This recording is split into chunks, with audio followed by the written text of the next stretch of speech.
அத்தியாயம் 1. பாலகிருஷ்ணனை பாருங்கள். 5 அடி 4 அங்குலம் உயரம், மெலிதான கரங்கள். தூரத்திலிருந்து பார்த்தால் பையன் போல இருப்பான். சன்னமான குரல், சாது. பிறர் வம்புக்கு போக மாட்டான். தனக்குள் பேசிக்கொள்வான். தெருவில் கூட்டத்தை பார்த்தால் கிட்டத்தில் போய் விசாரிக்க மாட்டான். ஒதுங்கி போவான், அல்லது வேறு வழியில் போவான். அனாவசியமாக எறும்பை கூட கொல்ல மாட்டான். சாரதாவை கொல்லப் போகிறான். தன்னுடைய சிறிய அளவை ஈடுகட்டும் விதத்தில் பாலகிருஷ்ணன் நன்றாகவே படித்தான். 2, 3வது ரேங்குக்கு குறைவாக வாங்கியதே இல்லை. தக்க சமயத்தில் படித்து பாஸ் பண்ணி வேலைக்கு மனு போட்டு 2, 3 வேலை கிடைத்து மனசுக்கு பிடித்தமான வேலையில் அமர்ந்து அப்பா அம்மா சொன்ன பெண்களையெல்லாம் விசுவாசமாக பார்த்து சாரதாவை பிடித்து போய் கல்யாணம் பண்ணிக்கொண்டு தேனிலவு சென்று திரும்பி வந்து வீடு அமைத்து பொருட்கள் சேர்த்து இல்லறம் அமைத்து 3 வருஷம் கழித்து சிக்கல். காட்சி 1. பாலகிருஷ்ணன் அலுவலகத்திலிருந்து திரும்பி வருகிறான். வீடு பூட்டி, சாவி எதிர் வீட்டில். சாரதா எங்கே போயிருக்கிறாள் என்று தெரியவில்லை. ராத்திரி 10:30 வரை காத்திருந்துவிட்டு யாரிடம் சொல்லலாம் என்று கவலைப்பட்டு கொண்டு இருக்கும்போது வருகிறாள். ஸ்லீவ்லெஸ் அணிந்து பாடிக்கொண்டே வருகிறாள். எங்க போயிருந்த சாரதா? சொல்லிட்டு போயிருக்கலாம் இல்ல? ஃப்ரெண்ட்ஸ் வீட்டுக்கு போயிருந்தேன். எதிர் வீட்டில் சொல்லிட்டு தானே போயிருந்தேன். எந்த ஃப்ரெண்ட்? பேர் சொன்னா உங்களுக்கு தெரியாது. சொல்லே. சுப்பலட்சுமி. தெரியுமா? தெரியாது. அவளிடம் இருந்து சென்ட் வாசனை வருகிறது. காட்சி 2. வெளியூர் போய்விட்டு திரும்பும்போது ஆட்டோ கிடைக்காமல் கடைசி பஸ் பிடித்து மத்திக்கரையில் இறங்கி குறுக்கே கடந்து தூரத்தில் தன் வீட்டு ஜன்னல் விழித்து கொண்டிருப்பதையும் வாசலில் ஒரு ஜாவா வண்டி நிற்பதையும் கவனிக்கிறான். இவன் செல்வதற்குள் ஜாவா புறப்பட்டு எதிர்ப்பக்கம் செல்ல ஜன்னல் விளக்கு அணைகிறது. வீட்டுக்கு சென்று மணி பொத்தானை அழுத்த தயக்கத்துக்கு பின் கதவு திறக்கிறது. என்ன நீங்க ஒரு நாள் முன்னமையே வரதா தகவல் சொல்லக்கூடாதா? அதனால என்ன? பரவாயில்ல சாரதா. நல்ல வேலை. என்ன நல்ல வேலை? சினிமாவுக்கு போகாம இருந்தேன். சேலை புதுசா சாரதா? நான் பார்த்ததில்லையே. நீங்க எப்ப என்ன கவனமா பார்த்திருக்கீங்க? காட்சி 3. பாலகிருஷ்ணன் அவள் கைப்பையை பிரித்து பார்க்கிறான். அலங்கார் தியேட்டரில் நூன் ஷோ டிக்கெட்டின் கிழிந்த பாதி 2ஐ பார்க்கிறான். டியர் எஸ், எல்லாவற்றுக்கும் வந்தனம் எம் என்று ஒரு காகித குறிப்பை பார்க்கிறான். காட்சி 4. ஒரு முறை அலுவலகத்தில் டூருக்கு புறப்பட்டு விட்டு கேன்சல் ஆகி சாயங்காலமே திரும்பி வர அதே ஜாவா வீட்டு வாசலில் நின்றது. அதன் வால் விளக்கு மேலே அலங்காரமாக எம் என்று எழுதியிருந்தது. நேராக போய் கதவை தட்டி சந்திக்க போகும் உண்மையை விரும்பாமல் கோகுலா சென்று ஒரு பாரில் முதல் தடவையாக குடித்தான். பாலகிருஷ்ணன் அலுவலகத்தில் தன் மேஜைக்கு முன் உட்கார்ந்து கொண்டு இதுவரை பார்த்ததையெல்லாம் வைத்துக்கொண்டு என்னத்தை செய்வது என்று குழம்பிக் கொண்டிருந்தான். படிப்பு, சூழ்நிலை எல்லாம் மனைவியுடன் தெருச்சண்டை போட அனுமதிக்கவில்லை. தெரிந்ததெல்லாம் பாதி உண்மைகளே. இதிலிருந்து இதுதான் என்று முடிவெடுக்க முடியவில்லை அல்லது விரும்பவில்லை.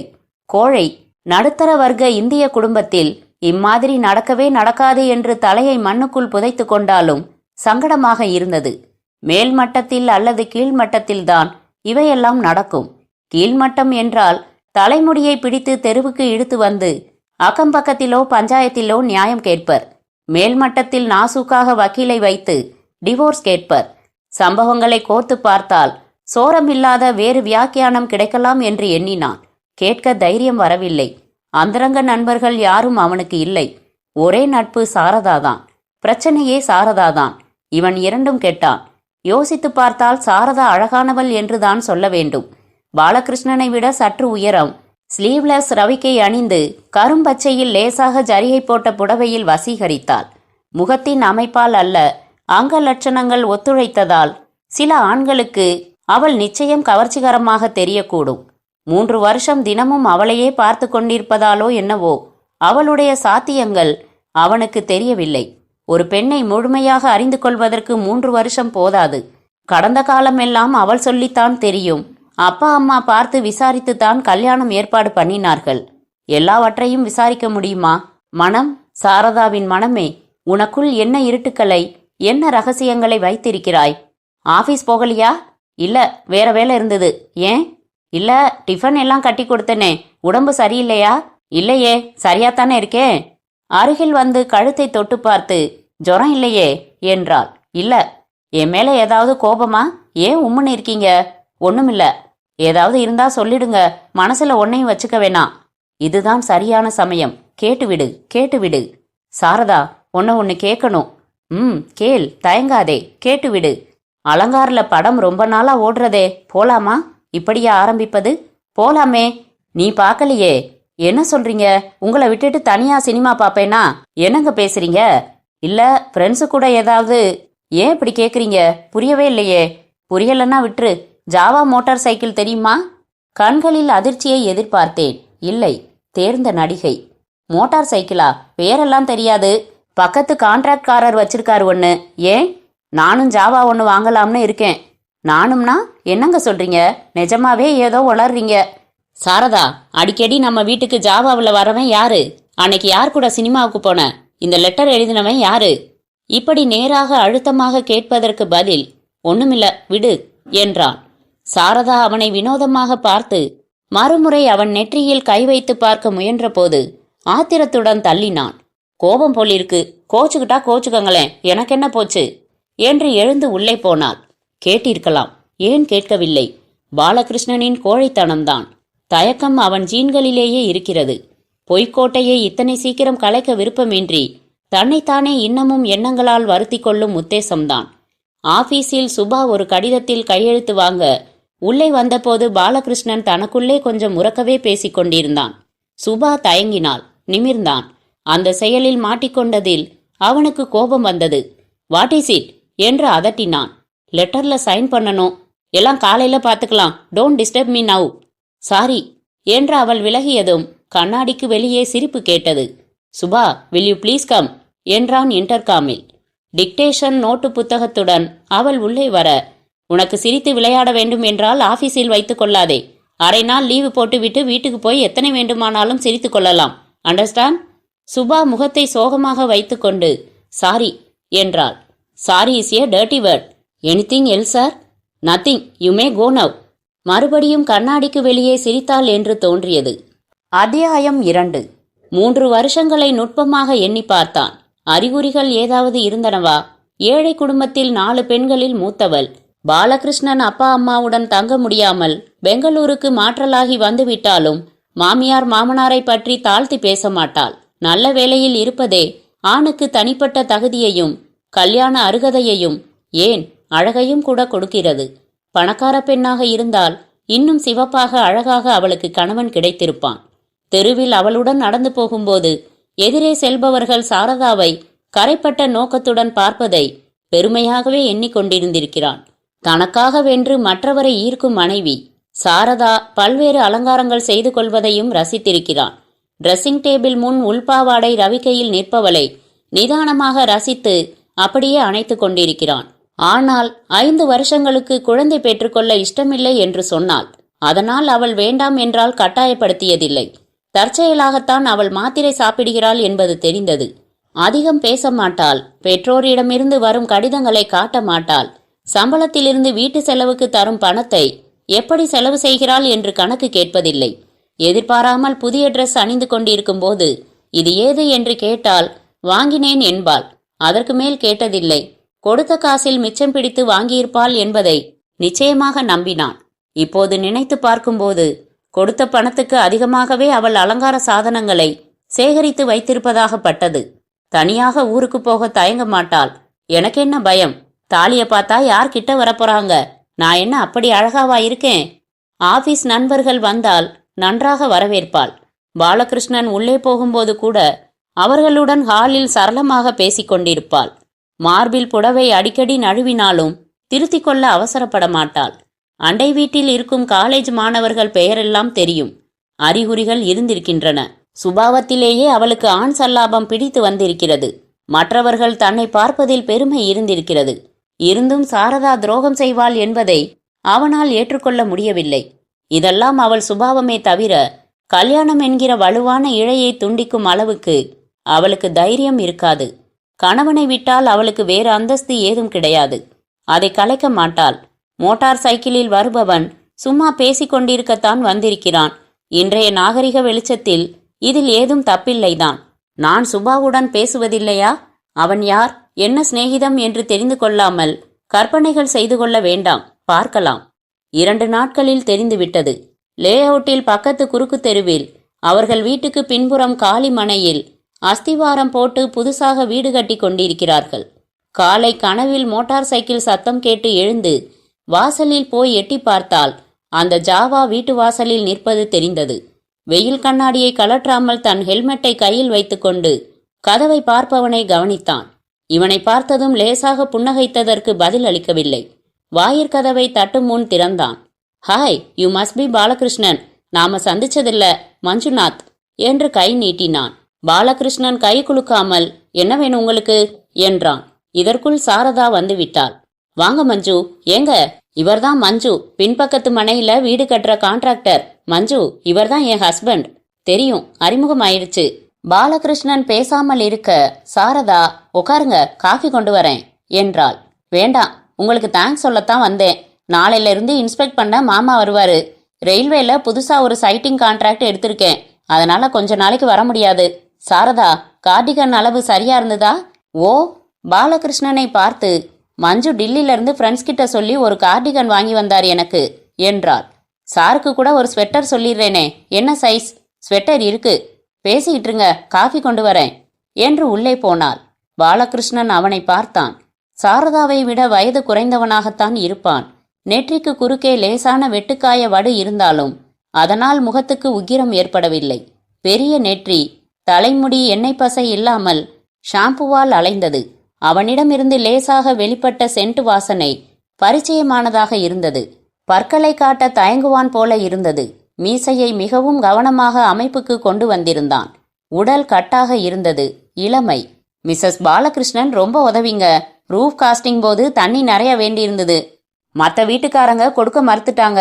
இவங்கள கேட்டேன், தாராளமா எடுத்துக்கங்கன்னாங்க. வெறும் தண்ணி தானே, அதனால என்ன போச்சுன்னு அனுமதிச்சாங்க. சாரதா உள்ளே கோப்பைகளுடன் வர, மிஸ்ஸஸ் பாலகிருஷ்ணன், உங்க ஹஸ்பண்ட் கிட்ட சொல்லிட்டேன், கன்ஸ்ட்ரக்ஷன் முடிஞ்சதும் உங்களுக்கு வெஸ்ட் எண்டில் ஒரு பார்ட்டி. மஞ்சு நல்ல பையன், கல்யாணம் பண்ணிக்கத்தான் இஷ்டமே இல்ல. என்ன மஞ்சு? அதுக்கு எங்கம்மா டைம்? மேலும் சார் மாதிரி எல்லாரும் லக்கியா இருக்க முடியுமா என்று பாலகிருஷ்ணனை பார்த்து விகல்பம் இல்லாமல் சிரித்தான் மஞ்சு. அன்னைக்கு நான் குறிப்பு எழுதி வச்சிருந்தேன் பாத்தீங்களா? என்னால உங்களை பார்த்து கொடுக்க முடியல. டியூபை வெளியவே வச்சுட்டு போயிட்டேன். கதவு பூட்டி இருந்தது. சினிமா எப்படி இருந்தது? என் சிஸ்டர் சொன்னா நல்லாவே இருந்துதான். ஷபானா உங்களுக்கு பிடிக்குமாமே? சாரதா இயல்பாக, மஞ்சு பாவம், தங்கை கூட சினிமா போறதுக்கு 2 டிக்கெட் வாங்கி வச்சிருந்தான். கடைசியில என்கிட்ட கொடுத்துட்டு போயிட்டான். பிஸி. தினப்படி உங்க வீட்டு வாசல்ல தான் பைக்கை பார்க் பண்றேன் சார். அதுக்கு ரெண்ட் வசூல் பண்ணணும் நீங்க. ஒரு நாள் ராத்திரி வரைக்கும் கூட பார்க் பண்ணியிருந்தேன். Mrs Balakrishnan, thanks for everything. அப்புறம் பார்க்கலாம். அவன் போனதும் பாலகிருஷ்ணன் யோசித்தான். என்ன பைத்தியக்காரன் நான்! வீடு கட்ட வந்திருக்கும் கான்ட்ராக்ட்காரனுக்கும் நீரும் நிழலும் கொடுத்திருக்கிறாள். இதை போய் பெரிதாக எடுத்துக்கொண்டு பல் தேய்க்கலையா? அவளை அப்படியே வாரி எடுத்து தூக்க முடியாமல் தூக்கி முத்தமிட்டான். சச்ச, விடுங்க. வாரம் முழுவதும் அவளுடன் புதிதாக கல்யாணம் பண்ணி கொண்டவனைப் போல பழகினான். அனாவசியமாக சந்தேகப்பட்டதற்கு நஷ்ட ஈடு செய்யும் விதத்தில், வா சினிமாவுக்கு போகலாம், கச்சேரிக்கு போகலாம் என்று சந்தோஷப்படுத்த முயன்றான். சில சலுகைகளை அனுமதித்தாள். அத்தியாயம் 3. மே மாதம் அவர்களுடைய திருமண நாள். தங்கத்தில் எஸ் என்று இனிஷியல் போட்ட மோதிரம் ஒன்று வாங்கியிருந்தான். சர்ப்ரைஸாக பரிசளிக்கலாம் என்று ஆபீஸில் தீர்மானித்தான். சுபாவிடம் அழகாக பூவாக ஹாப்பி அனிவர்சரி என்று ஒரு காகிதத்தில் டைப் அடித்து வாங்கி கொண்டான். Congratulation sir. தேங்க்யூ சுபா. கல்யாணமாகி இன்னைக்கு 4வது வருஷம் தொடங்குது. ரொம்ப சந்தோஷம் சார். கொஞ்ச நாளாவே சியர்ஃபுல்லா இருக்கீங்க. How a lovely faithful wife. பின்னதுதான் ரொம்ப முக்கியம் சார். டைரக்டர் வந்தா சொல்லிரு, அரை நாள் லீவ்ல போறேன். அவளை அழைச்சிக்கிட்டு சினிமாவுக்கு போக போறேன். அவங்க என்ன பிரசன்ட் கொடுக்க போறாங்க உங்களுக்கு நாளைக்கு சொல்றேன். வீட்டுக்கு வந்து சேர்ந்து ஓசைப்படாமல் உள்ளே நுழைந்து அவள் கண்ணை பொத்தி ஆச்சரியப்படுத்த எண்ணி தன்னுடைய சாவியால் டோர் லாட்சை சன்னமாக திறந்தான். மெல்ல அடியெடுத்து வைத்தான். பெட்ரூமில் லேசாக திரை ஆடிக்கொண்டிருந்தது. பேச்சு குரல் கேட்டது. போயிடு போயிடு, சீக்கிரம் போயிடு. போலாம் வரத்துக்கு நேரமாகும்னு சொன்னியே, இது பாத்தியா? இது எப்படி? அப்படியே உறைந்து நின்றான். மஞ்சு, எனக்கு பயமா இருக்குது. என்ன பயம்? தெரிஞ்சிரும்னுட்டு ஏற்கனவே சந்தேகப்படுறாருன்னு நினைக்கிறேன். கவலைப்படாத. என்ன சாமர்த்தியமா அன்னைக்கு எல்லாத்துக்கும் எக்ஸ்பிளனேஷன் கொடுத்தேன். நம்பினாரா இல்லையா? அப்படின்னு தான் நினைக்கிறேன். மஞ்சு, எனக்கு ரொம்ப வெட்கமா இருக்கு. கண்ணை முடிக்கோ. வாசக்கதை உள்பக்கம் தாப்பா போட்டியா? யார் வரப்போறாங்க? திரை லேசாக ஃபேன் காற்றால் விலக படுக்கையின் அடிவாரத்தில் சாரதாவின் உடைகள் ஒவ்வொன்றாக விழுவதை பார்த்தான். வேண்டாம் மஞ்சு, இதெல்லாம் தப்பு. தப்பிச்சிட்டா எதுவுமே தப்பில்ல சாரு. பாலகிருஷ்ணனுக்கு ஒரு கணம் வேடிக்கை பார்க்கும் ஆர்வம் மற்ற உணர்ச்சிகளை மீற நிலைமையின் தீவிரத்தை அவன் வாழ்வில் அதற்கு உண்டான அர்த்தத்தை முற்றும் உணர்ந்து கொள்ளும் முன் அந்த அரைகுறை காட்சியை காண்பதில் ஒருவிதமான ஆறுதல், ஏன் குரூரமான சந்தோஷம் கூட இருந்தது. விஷயம் தெரிந்துவிட்டது. சந்தேகத்துக்கும் மன அலைச்சலுக்கும் முற்றுப்புள்ளி. இனி அவன் செயல்பட வேண்டும். உடனே திரையை விலக்கிவிட்டு இருவரையும் ஆச்சரியத்தில் ஆழ்த்த மனத்தில் ஓர் அடி எடுத்து வைத்தான். செயல்பாட்டில் இல்லை. மோட்டார் சைக்கிள் காத்திருந்தது. மணல் கும்பலில் சின்ன பிள்ளைகள் போய் வீடு கட்டி ஈரமாக்கி குகை அமைத்து உள்ளே மறைந்த கை தொடுவதில் சந்தோஷம் பெற்று கொண்டிருந்தார்கள். பெண்கள் பாண்டி ஆடிக்கொண்டிருந்தார்கள். பஸ் நிலையத்தில் கணவனும் மனைவியும் ஒத்துழைத்து கை குழந்தையை சிரிக்க வைத்துக் கொண்டிருந்தார்கள். பாலகிருஷ்ணன் ஏதோ பஸ் வந்து ஏதோ டிக்கெட் வாங்கி எப்படி நடந்து எங்கே சென்றான். தான் ஒரு கோயிலில் இருப்பதை கண்டான். குன்றின் மேல் குளிர்காற்று வீசிக்கொண்டிருக்க கல்லில் பட்டையாக செதுக்கின பெரிய அனுமார் யாருக்கோ சஞ்சீவி தூக்கி கொண்டிருந்தார். கட்டடத்துக்கு நிதி கேட்டு பிற்காலத்தில் வரப்போகிற கோபுரத்தை மரத்தில் செய்து கண்ணாடி பெட்டிக்குள் வைத்திருந்தார்கள். சூடம் காற்றில் துடித்தது. பாலகிருஷ்ணனை மணி கேட்டார்கள். கடைசி பக்தரும் விலகி நைவேத்திய சிதறலை பெருக்கிக் கொண்டிருக்கும் வரை பாறையிலேயே உட்கார்ந்திருந்தான். பாலகிருஷ்ணன் மனத்தில் கடிதம் எழுதினான். அன்புள்ள, வேண்டாம் சாரதா, போதும் சாரதா. இன்றைக்கு நான் பார்த்த காட்சி என்னை மிகவும் அதிர்ச்சிக்கு உள்ளாக்கிவிட்டது. இத்தனை பார்த்துவிட்ட பின்னரும் நாம் இருவரும் ஒரே வீட்டில். கடிதம் பாதியில் அறுந்து போய்விட கன்னத்தில் கை வைத்து அழுத்தி கொண்டு தூரத்து லாரி டிராபிக் நகர்வதை கவனித்தான். அவனை அறியாமல் அவன் கன்னங்களின் வழியே கண்ணீர் துளிகள் உருண்டன. சாரதாவின் கால்களும் அதைவிட கருப்பான மஞ்சுநாத்தின் கால்களும் பிணைந்து கொண்டன. பேசாம வீட்டுக்கு துரத்தி விடலாம் என்றான் காற்றிடம். விரட்டிட்டா அதான் தண்டனையா, இல்ல அவளுடைய பாவத்துக்கு உடந்தையா? விரட்டிட்டா அவனோட இதே ஊர்ல வாழ மாட்டான்னு என்ன நிச்சயம்? என்னப்பா, உன் ஒய்ஃபு ராஜாஜி நகர்ல ஒரு வீட்டு மாடியில புடவைய காய போட்டுட்டு இருந்ததை பார்த்தேனே. எல்லாருக்கும் ஒரு நாள் தெரிஞ்சிரும். தப்பிச்சிட்டா தப்பில்ல சாரு. சார், தேவஸ்தானம் மூட போறது. எல்லாருக்கும் ஒரு நாள் தெரிஞ்சு போயிரும்யா என்றான். என்ன தெரிய போறது? உனக்கு நான் என்ன துரோகம் செஞ்சேன்? எதுக்காக மத்தவனுக்கு படுக்கை விரிக்கிற? உனக்கு வாழ்வு தந்து சோறு போட்டு சமூகத்துல ஒரு அந்தஸ்து கொடுத்து நீ செய்யற கைமாறு இதுதானா? பாவம், என்ன கவலையோ. அண்ணா எழுந்திரு, வீட்டுக்கு போ, அனுமார் உன்னை காப்பாத்துவாரு. இந்த பிரசாதம். நான் என்ன அப்படிப்பட்ட ஏமாளியா? எனக்கு மூளையே கிடையாதா? அண்ணா கிளம்பறியா? கோயில் மூடணும். கோயில் அர்ச்சகர்கள் விலகி செல்ல படியிலேயே படுத்தான். குளிரும் பூச்சிகளும் அவன் சிந்தனையின் உக்கிரத்தை தொந்தரவு செய்யவில்லை. பாதி மயக்கம் போலவோ அல்லது தூக்கம் போலவோ கண் அயர்ந்த போது அவன் கை விரல்கள் விரிய படிகளில் அந்த தங்க மோதிரம் தத்தி தத்தி உருண்டது. சாலை அவனுக்கு தெளிவாக இருந்தது. நேராக வீட்டுக்கு போய் மனைவியை கேட்டுவிடப் போகிறான். இனிமேல் பொய் சொல்லி பிரயோஜனமில்லை. பார்த்து விட்டேன். இதற்கு நீ என்ன பதில் சொல்லப் போகிறாய்? கதவை திறந்ததும் அவனை கடுமையாக பார்த்தாள். எங்க போயிட்டீங்க? என்ன உடம்பெல்லாம் பொழுதி? பதில் சொல்லாமல் நாற்காலியில் போய் உட்கார்ந்தான். உங்களுக்கு ஆபீஸ்ல வேலையோ அல்லது வேறு ஜோலியோ இருந்தா தகவல் சொல்லக்கூடாதா? ராத்திரி பூரா கவலையில தூங்கவே இல்ல. இந்த மாதிரி நீங்க நடந்துகிட்டதே கிடையாது. போன் பண்றதா இருந்தா யாருக்கு போன் பண்ணுவேன்? அப்படியே வயித்த கலக்கிருச்சு. சாரதா, உன்னோட பேசணும். பாதியில் நிறுத்தி அவனை கூர்ந்து பார்த்தாள். பேசுறதெல்லாம் அப்புறம் வச்சுக்கலாம். முதல்ல காஃபி. உக்காரு, பேசணும். என்ன பேசணும்னாலும் காஃபி சாப்பிட்டதுக்கு அப்புறம்தான். ஒரு நிமிஷத்துல வரேன் என்றாள். வெறுப்பாக இருந்தது. விஷயத்தை உடனே ஆரம்பிக்காமல் பேசணும். என்ன பேசணும்? அவளை அப்படியே தலைமுடியை பிடித்து களைத்து கண்ணம் கண்ணமாய் இழைக்க வேண்டும் போல் இருந்தது. இன்னும் எத்தனை ஆணவம், தன்னம்பிக்கை. வெயிட் சாரதா, நான் சொல்வதை கேட்கும் வரை காத்திரு. மேஜை மேல் செய்தித்தாள் இருந்தது. அதை அஸ்வாரஸ்யமாக பிரித்தான். சோப்புக்காரனின் 3வது கொலை, போலீஸ் எச்சரிக்கை. அந்த செய்திக்கும் தனக்கும் ஏதோ ஒரு இரத்த சம்பந்தம் இருப்பது போல பட்டது. படித்தான். பெங்களூர் துப்பறியும் போலீசார் கடந்த 1.5 மாதங்களாக ஒரே முறையில் செய்யப்பட்ட 3 கொலைகளை விசாரித்துக் கொண்டிருக்கிறார்கள்.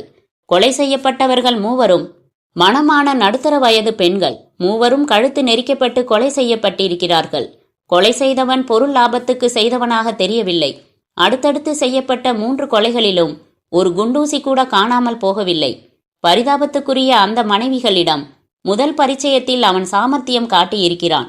சோப்புத்தூள் இலவச சாம்பிள் கொடுக்கும் விற்பனைக்காரன் போல வந்து கதவு திறந்ததும் தாக்கியிருப்பதாக தெரிகிறது. போலீஸ் உதவி கமிஷனர் பொதுமக்களுக்கு, குறிப்பாக வீட்டில் தனியாக இருக்கும் மனைவிகளுக்கு எச்சரிக்கை விடுத்திருக்கிறார். அந்நியருக்கு கதவை திறக்காதீர்கள். தனியாக இருப்பதை தவிர்க்க முயற்சி செய்யுங்கள். ஏராளமான தடயங்கள் இருப்பதால் சீக்கிரமே குற்றவாளியை கண்டுபிடிப்பதில் சிரமம் இருக்காது என்று சாரதா காஃபி கொண்டு வந்து மேஜை மேல் வைத்துவிட்டு, இப்ப சொல்லுங்க, என் மேல என்ன கோபம்? ஏன் வீட்டுக்கு வரல என்றாள். ஆபீஸ்ல வேலை என்றான். ராத்திரி பூராவுமா? லேட்டாச்சு, அங்கேயே தூங்கிட்டேன். என்னவோ பேசணும் நீங்களே. அவள் கண்கள் அவனை துளைத்தன. இல்ல, ஒண்ணுமில்ல, பேச வேணாம் என்று எழுந்து போனான். குளிக்க போனான். ஒரு கணம் அவளை திரும்பி பார்த்தான். புன்னகைத்தாள். அந்த புன்னகையில் அத்தனை தன்னம்பிக்கை. இவன் ஏமாளி, அப்பாவி, என்ன சொன்னாலும் நம்பி விடுவான். நான் என்ன வேண்டுமெனினும் செய்யலாம். நேராக படுக்கையில் என்னை பார்த்தாலே சமாளிக்கும் திறமை எனக்கு இருக்கிறது என்று கோடி காட்டுவது போல அலட்சிய புன்னகை. பெண்ணே, உனக்கு ஒரு ஆச்சரியம் காத்திருக்கிறது. செய்தியை படிக்க ஆரம்பித்த போதே அவனுள் அந்த தீர்மானம் உருவாகிவிட்டதா?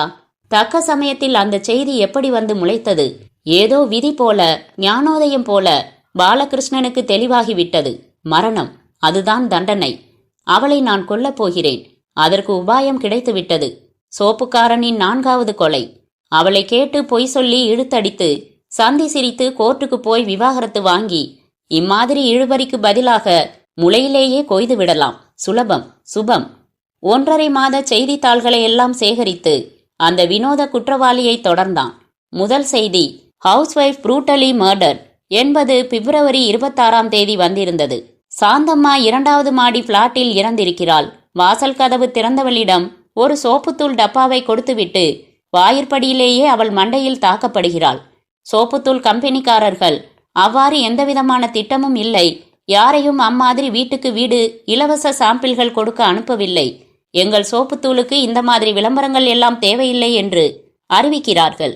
குற்றவாளி நடுத்தர வயதினன் என்பதும் சற்றே மாறுகண்ணாக இருந்தவன் என்றும் தெரிகிறது. 2வது சம்பவம், கண்டோன்மெண்ட் கோல்ஸ் ரோடு பகுதியில் 18 நாட்களுக்கு முன் இந்திரா நகரில் நடந்த கொலைக்கும் இதற்கும் நிறைய ஒற்றுமைகள் இருப்பதாக போலீஸ் நம்புகிறது. இறந்து போன துரதிருஷ்டக்காரிகள் இருவரும் திருமணமானவர்கள். கொலை நடந்தது மத்தியானம் 2:30 மணி 2லுமே. கொலை செய்ய வந்தவன் சுற்றுப்புறத்தில் 2-3 வீடுகளில் சோப்புத்தூள் சாம்பிள்கள் கொடுத்திருக்கிறான். முன் சம்பவம் போலவே அவனுடைய அங்க அடையாளங்கள் ஒத்துப்போகின்றன. மாறுகண். கொலை செய்த முறையும் ஒன்றே. மயக்கம் வரும் அளவுக்கு மண்டையில் தாக்கப்பட்டு அதன்பின் கயிற்றால் கழுத்தில் நெரிக்கப்பட்டிருக்கின்றனர். 3வது ஜெயநகர். ஒரு சிறு சீட்டில் வேகமாக குறிப்புகள் எழுதி கொண்டிருக்கும் போது மெலிதாக பவுடர் வாசனை வீச துணுக்குற்று நிமிர்ந்தான் சுபா. எத்தனை தடவை சொல்லியிருக்கேன், உள்ள வரப்ப சொல்லிட்டு வான்னு. செய்தித்தாள்களை அவசரமாக டிராயருக்குள் செலுத்தி மூடினான். என்ன? மன்னிக்கணும், நீங்களே சொல்லியிருக்கீங்க அர்ஜென்ட் பேப்பர்னா எப்ப வேணா வரலாம்னு. உண்மையை இப்படி சுட்டி காட்டுவது அவனுக்கு பிடிக்கவில்லை. சுபா, ரொம்ப ஏத்து பேசுற. அவள் மௌனமாக இருக்க, உன்னை வேற செக்ஷன்ல போட்டுற சிபாரிசு பண்ண போறேன், கார்பரேட் ஆபீஸ் பானர்ஜி கிட்ட. உங்க இஷ்டம் சார். அவள் உதடுகள் இறுகின. ஒரு செக்ரட்டரிக்கு உண்டான டெம்பரமெண்ட் இல்லை உங்ககிட்ட. அவனை நிமிர்ந்து பார்த்தாள். சார், உங்க பர்சனல் லைஃப்ல ஏதோ உங்களுக்கு டிஸ்டர்பன்ஸ் இருக்குதுன்னு நினைக்கிறேன். அதனால உங்க கோபதாபங்களை ஏன் மேல காட்டுறீங்க. எந்த விதத்துல நான் செக்ரட்டரிக்கு உண்டான கடமைகளை செய்யல? ஏதாவது ஒரு இன்ஸ்டன்ட் சொல்லுங்க. சில நாள் சுமூகமா இருக்கீங்க, சில நாள் எரிஞ்சு விடுறீங்க. என்னை எங்க வேணா டிரான்ஸ்ஃபர் பண்ண உரிமை இருக்கு உங்களுக்கு. இதை ஒரு பனிஷ்மெண்ட்னு நினைச்சீங்கன்னா எதுக்கு சார் பனிஷ்மெண்ட்? தப்பு செய்யாததுக்கு பனிஷ்மெண்டா? நான் என்ன சார் செஞ்சேன்? இப்போது அவள் கண்களில் லேசாக கண்ணீர். சட்டென்று கைக்குட்டையால் துடைத்து கொண்டாள். சரிப்போ என்றான். சரினா என்ன டிரான்ஸ்ஃபர் பண்ண போறீங்களா? யோசிக்கணும் என்றான். தேங்க்ஸ், நீங்க கூப்பிடாம இனி இங்க வரப்போறதில்ல. எதுக்கு வம்பு? யுமே கோ. அவள் போனதும், தப்பே இல்லாததுக்கு பனிஷ்மெண்டா? நான் என்ன செஞ்சேன் என்ற வார்த்தைகள் அவனை சுற்றி வந்தன. தப்பித்தால் தப்பில்லை. குற்றத்தின் ஒவ்வொரு பகுதியையும் விரிவாக யோசித்து செய்தால் தப்பிக்கலாம். எப்படி பாலகிருஷ்ணன் என்கிற உபத்திரவமில்லாத பிரஜைக்கு இத்தனை வைராகியம் வந்தது? எத்தனை நாள் இந்த வைராகியம் தாங்கும்? செய்யத்தான் வேண்டுமா? தடுமாற்றம் ஏற்படும் போதெல்லாம் அவன் மனத்தில் அந்த காட்சி சஞ்சலிக்கும். எனது படுக்கையில் என் திருமண நாளன்று என்ன துரோகம்! வீட்டுக்கு போனதும் கோட்டை கலற்றிவிட்டு, மஞ்சுநாத் வரலையா என்றான். மத்தியானம் வந்திருந்தான். கான்ட்ராக்ட் விஷயமா உங்களை விசாரிச்சான். உங்களை மீட் பண்ணணுமா? என்னவா? பர்சனலா ஏதோவா. அவனுக்கு கல்யாணம் நிச்சயமாயிடுச்சா? பார்த்துட்டு இருக்காங்களாம். ஓ மாதிரி பொண்ணு வேணுமா? சிரித்தாள். ஓ மாதிரி பொண்ணு கிடைக்கிறது கஷ்டம். பரிகாசம் பண்ணாதீங்க. அழகு, பண்பு, விசுவாசம், கற்பு எல்லாம் ஒரு சேர உங்ககிட்ட இருக்கு சாரு. நான் ஒன்றும் அத்தனை நல்லவ இல்லைங்க. நீ ரொம்ப நல்லவ சாரு. என்ன கல்யாணம் பண்ணிக்கிட்டதே உன்னுடைய நல்லத்தனத்தால தானே. உனக்கு எத்தனையோ அழகான மாப்பிள்ளைங்க கிடைச்சிருப்பாங்க. கல்யாணமாயி 3 வருஷம் கழிச்சு பேசுற பேச்சப்பாரு. குழந்தை கூட இல்ல. சாரதா அவனை நிமிர்ந்து பார்த்தாள். என்னவோ தத்து பித்துன்னு பேசிக்கிட்டு வேண்டாம்னு தானே வச்சிருக்கோம். குழந்தை பெத்துக்கிறது ரொம்ப சுலபம். மாத்திரையை நிறுத்தினா குழந்தை. எனக்கு நீங்க தான் குழந்தை. அவன் கையை எடுத்து கன்னத்தில் ஒத்தி கொண்டாள். திகைப்பாக இருந்தது. அந்த செயலில் இருந்த இயல்பும் நளினமும் ஒரு கணம் துரோகத்தையும் சோரத்தையும் மறக்க வைத்தன. ஜாக்கிரதை, சென்டிமெண்டே கூடாது. அவளுடன் ரொம்ப கொஞ்சினால் மனம் மாற வைத்து விடுவாள். டேஞ்சர். இரவு படுக்கையில் படிப்பு விளக்கை பொருத்தி கொண்டான்.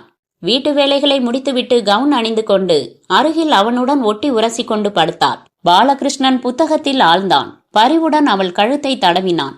இந்த இடத்தில் இருக்கினால் சுலபம், அங்கே எலும்பு தடுக்கும். அனாக்சியா என்றால் என்ன? தைராய்டு எலும்பு எங்கே இருக்கிறது? மெல்ல மெல்ல விரல்களால் வருட குறுகுறுங்குது என்றாள். அத்தியாயம் 4. செய்தித்தாளில் 3வது தலையங்கத்தில் போலீஸை சாடி ஒரு பத்தி எழுதப்பட்டிருந்தது. மக்களின் மனத்தில் பீதி பரவியிருக்கும் இந்த வேளையில் போலீசார் சீக்கிரமே குற்றவாளியை கண்டுபிடிக்கவில்லை என்றால் சில அப்பாவிகள் அடிபட சந்தர்ப்பம் இருக்கிறது என்பதை பற்பல சம்பவங்கள் நிரூபித்திருக்கின்றன. போலீசின் முதற்கடமை மக்களின் பத்திரம், அவர்களின் மனத்தில் இருக்கும் பீதியை நீக்குவது. அதற்கு முதற்காரியமாக சோப்பு கொலைகாரனை பிடித்தாக வேண்டும். இன்னும் சில தினங்கள்தான் என்று கமிஷனர் அறிக்கைகள் விட்டு பிரயோஜனமில்லை. உடனே அவன் பிடிபட வேண்டும். பிடிபட வேண்டாம் என்று பிரார்த்தித்துக் கொண்டான். தன்னுடைய திட்டம் செயல்படும் வரையில் பிடிபட வேண்டாம். சாரதா, போன வருஷம் கிளவுஸ் வாங்கினேனே, ஞாபகம் இருக்கா? ஆமா, அதுக்கென்ன இப்ப வெயில் காலத்துல? அதை எங்க வச்சிருக்கன்னு கேட்டேன். உங்க பெட்டிக்குள்ள தான் இருக்கு. எதுக்கு? ஆபீஸ்ல ரெக்ரியேஷன் கிளப்ல டிராமா போடுறாங்க. டயல் எம் ஃபார் மர்டர், அதுக்கு தேவை. நீங்க ஆக்ட் பண்றீங்களா என்ன? இல்ல, நடிக்க போறதில்ல. கிளவுஸ் தரேன், இப்பவே வேணுமா? அவசரம் இல்ல. எங்க உன் ஃப்ரெண்டு மஞ்சு? ஃப்ரெண்டா? என்ன சொல்றீங்க? கான்ட்ராக்டரை சொன்னேன். மைசூர் போயிருக்கான் பொண்ணு பாக்குறதுக்கு. 8 பொண்ணு பார்த்தாச்சு. எதுவும் அவனுக்கு சரிப்பட்டு வரல. அவன் ஒன்னும் கல்யாணம் பண்ணிக்கிற ஜாதியா தெரியல. ஏன், உன் மாதிரி பொண்ணு வேணும்னா எங்க கிடைக்கும்? கிண்டலா?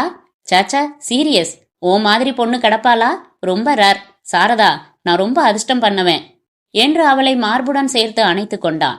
ரொம்பத்தான் கொஞ்சாதீங்க, மூச்சு திணறுது, விடுங்க. ஐயோ, என்னங்க இது? ஜாக்கிரதை. அவனுள் கிளர்ந்த மூர்க்கம் ஒரு கணம் அவனுடைய கட்டுப்பாட்டுக்கு அப்பால் தவறவிருந்தது. ஜாக்கிரதை, ஜாக்கிரதை, இதுவல்ல சமயம். அவளை விடுவித்தான். சென்றவளின் திசையை பார்த்து கொண்டிருந்தான். ஜாக்கிரதையாக தாக்க வேண்டும். மண்டை உடையக்கூடாது. எனக்கு ரத்தம் வேண்டாம். ரத்தம் வந்தால் சிக்கல். வலுவாக ஒரு அடி, மயக்கம், அப்புறம் கயிறு. இதுதான் முறை. அதையே அப்படியே நடத்த வேண்டும். சோப்பு கொலைக்காரன். பாலகிருஷ்ணன் வெளியூர் சென்றிருக்கும் போது அந்த சோப்பு கொலைக்காரன் வந்து அவளை கொன்றுவிட்டு போயிருப்பதாக காட்ட வேண்டும். அதற்குள் அவன் அகப்பட்டு விடக்கூடாது. அதற்குள் பாலகிருஷ்ணன் எல்லா விதத்திலும் தயாராக வேண்டும். ஆபீஸ் அறையில் வெளியே பேச்சுக்குரல் கேட்டது. சுபா, இங்க வா. அவள் வந்ததும், சுபா, ஆபீஸ் சமயத்துல கண்டவங்களோட பேசிக்கிட்டு இருக்கிறதுனா? சுபா கோபப்பட்டு வெளியே சென்று ஒரு இளைஞனை அழைத்து வந்தாள். கண்டவங்க இல்ல சார், என் அண்ணன் போலீஸ்ல இருக்கான். அதை ஒரு எச்சரிக்கை போலவே சொன்னாள். போலீஸ் என்றதும் பாலகிருஷ்ணனுக்கு சுவாரஸ்யம் ஏற்பட்டு, அப்படியா, போலீஸ்ல என்ன வேலை என்றான். Commissioner office clerk sir. என்னையா போலீஸ்? அந்த சோப்பு கொலைகாரனை கண்டுபிடிக்க முடியல? கண்டுபிடிச்சிருவாங்க சார். ஒரு நாள் பூரா டிசி கூட இருந்தேன். எனக்கு முழு விபரமும் தெரியும். எப்ப கண்டுபிடிப்பாங்களோ தெரியல. புதுசா ஒரு தியரி வச்சிருக்காங்க சார். அவன் செஞ்ச 3 கொலைகளுக்கும் உள்ள ஒற்றுமைகளை பார்த்திருக்காங்க. 3லையும் செத்து போனது கல்யாணமான பெண்கள். ஆல் இண்டியா சைக்கியாட்ரிஸ்ட கூட கேட்டிருக்காங்க. பெண்கள் மேல வெறுப்புள்ள ஒரு ஆள் செய்யற கொலைங்களாம். அப்புறம் கிட்ட வாங்க, யார்கிட்டையும் சொல்லாதீங்க. என்ன, சரியா 2 நாள்ல இன்னொரு கொலை செய்ய முயற்சிக்க போறான்.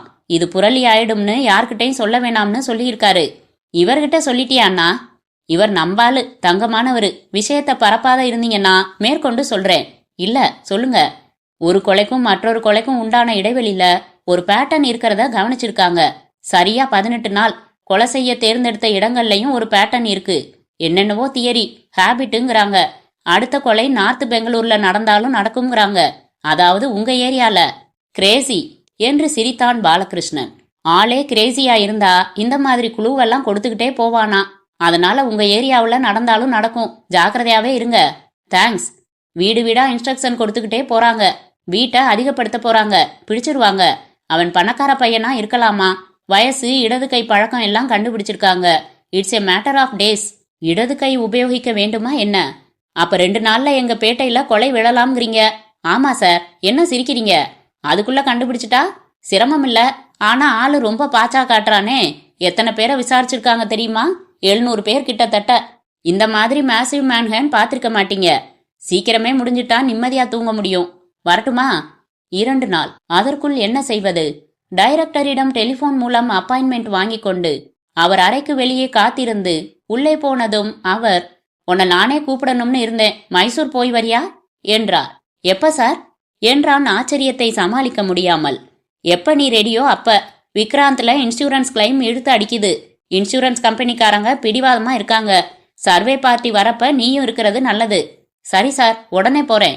1 நாள்ல முடிஞ்சிரும். ஆபீஸ்கார எடுத்துட்டு போ. இல்ல சார், பஸ் அல்லது ட்ரெயின்ல போறேன். ஓரியன்ட்டுக்கு ஃபோன் பண்ணி ஏற்பாடு பண்ணிரு. ஆமா, ஸ்டெனோவை திட்டுறியா? சுபாவையா? இல்லையே. ஏன்?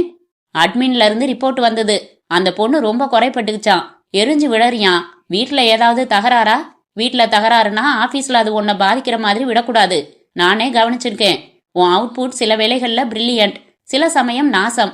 ஏதாவது ட்ரபிளா சொல்லு. இல்ல சார், எல்லாம் சார்ட் அவுட் ஆயிருச்சு. Enjoy yourself in Mysore. Take your wife if you want. வேணாம் sir, thanks. As a friend ஏதாவது தேவைன்னா சொல்லு. I can help. சொல்லிவிடலாமா? என் மனைவி மற்றவனுடன் படுக்கிறாள் என்று? இல்லை, இதை நானே தீர்த்து வைக்கப் போகிறேன். என் திட்டம்தான் சரி. சீட்டுக்கு வந்ததும் சுபாவை கூப்பிட்டான். பயந்து கொண்டே வந்தாள். டைரக்டர் கிட்ட என்னை பத்தி புகார் பண்ணியா? நான் ட்ரீட் பண்றது சரியில்லைன்னு? இல்ல சார். ஏவோ கிட்ட? இல்ல சார் என்றால் அதிகம் அழுத்தம் இல்லாமல். என்னை பத்தி என்ன நீ நினைச்சாலும் ஐ டோன்ட் கேர். உனக்கு என்கிட்ட வேலை செய்ய இஷ்டம் இல்லைன்னா இப்பவே. வேணாம் சார் என்று உதட்டை கடித்துக்கொண்டு கண்களில் ஊர்ந்த கண்ணீரை அடக்கி கொண்டாள். எவ்வளவு சுலபமாக கண்ணீர்! என்கிட்ட இருக்கணும்னா என்னை பத்தி கம்ப்ளைண்ட் பண்ணக்கூடாது. கம்ப்ளைண்ட் பண்ணல சார்னா. பின்ன உங்களை பத்தி கவலைப்பட்டேன். அதுக்கு வீட்டுல ஒய்ஃப் இருக்கா?